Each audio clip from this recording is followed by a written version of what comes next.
Congressman Tom Price met with General McChrystal in Kabul just last week. He wants the president to adopt this call for 40,000 more troops. Michael Sheehan with us, NBC terrorism analyst, former lieutenant colonel with the Army Special Forces and former counterterrorism official for the State Department, and Kelly Goff, political blogger for the Loop21.com on the politics of this. Representative Price, I'm going to begin with you with the following question. What about this plan alters the course of this war so that it is not a version of a perpetuation of the past 9 years, but is a roadmap to a different destination? And what is that destination? Well, thanks, Dylan. Great to be with you again. And first, let me just thank the troops. We were over there on Thanksgiving and had Thanksgiving dinner with many of them, and we always have to thank them for the work that they're doing. We met with General McChrystal, and I think the difference is that General McChrystal says that, one, this is a mission that can be accomplished.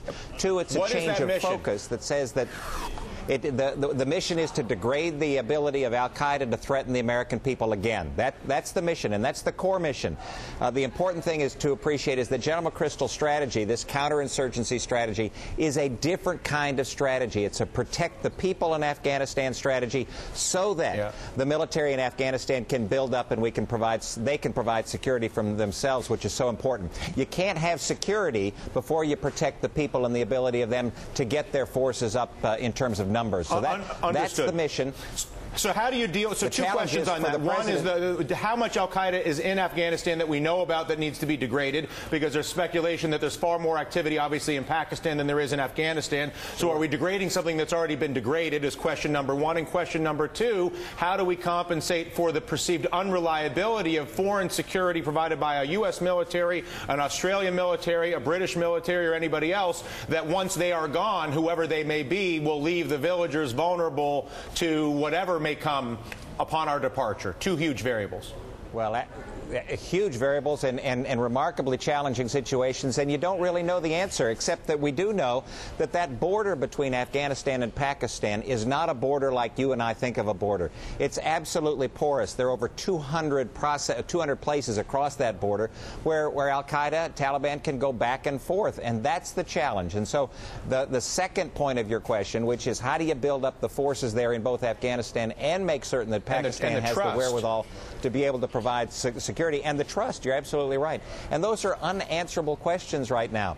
But the alternative of pulling out and just saying that's it, we're not going to do this anymore, is that we do, in fact, allow for al-Qaeda to reconstitute itself and threaten the American people. But and that's what we've got to make certain we convey. And I think everybody agrees to that. I guess the concern is that al-Qaeda, if it wants to reconstitute, can do so in Pakistan right now while we're busy fighting a war against heroin dealers with guns in Afghanistan that we're giving money to. Well, what we've seen in western Pakistan is an uptick in the amount of commitment of the Pakistani government and military to degrading the resources that al-Qaeda has there. And so it's a cooperative effort. There's no doubt about it. Yep. But again, nobody knows the answer to these questions, what the final outcome is going to be. But you've got to make certain that we do all that we can to protect the American people, and that is the mission. Understood. Michael, as somebody who spent the majority of your life attempting to protect not only American people, but I suspect anybody who was in the theater that you were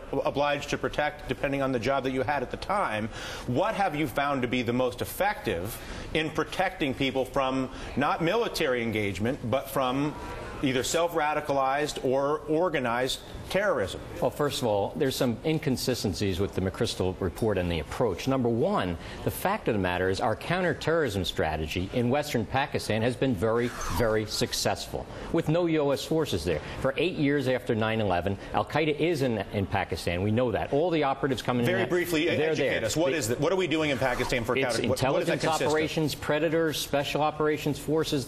So it's a version of Biden plan, which is predators and intelligence. Well, and by the way, and when you understand the al-Qaeda threat, it's a global threat. Yes, it emanates from Pakistan, not Afghanistan now, and it's a global strategy. We've become over-focused on this insurgency. Yes, it's related to it, but it's not central. And in Afghanistan, one of the core questions that we miss is, to what extent does the very force structure that we have there, now going up to 100,000 troops, which is really an occupation strategy, not a counterinsurgency, does it cause the problem you're trying to correct? This is something that has not been addressed. Kelly, very quickly, the politics to this, it feels like this is a lose-lose-lose for anybody trying to make a policy in Afghanistan. You know, it makes me wonder why anyone would ever want to run for president. I mean, really, when you're looking at weighing these types of decisions and consequences. Yeah. And I hate talking about politics when we're talking about our troops, but we've got to. The biggest threat for Obama right now, the average swing voters focused on the economy still, the economy still, the economy still. Problem for him is looking at really a threat from the left. I mean, right. I think that's where the concern for him is from his base. Representative Price, I have to wrap this, but I very briefly, can you just respond to why you have a degree of comfort that getting to an occupation level, which, to use Michael's word, 100,000 troops, is in fact better, as opposed to more inflammatory? How do you reconcile yourself to the risk of inflammation, which I'm sure you're well versed in that risk as well? Sure, absolutely. And Kelly makes great points there. What I would say is that I've always said, that you got to listen to the troops on the ground. You got to listen to the folks in charge. You give them the mission. You provide a mission for them and say, now go get it done.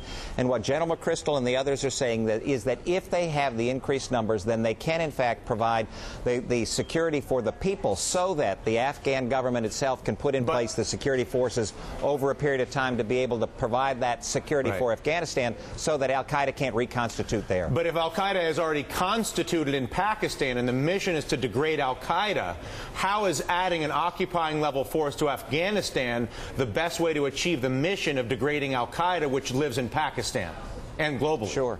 Well, Again, both of these are interconnected, and they're interconnected to the world, literally. And so you can't just have blinders on and say, we'll just take care of Afghanistan or we'll just take care of Pakistan.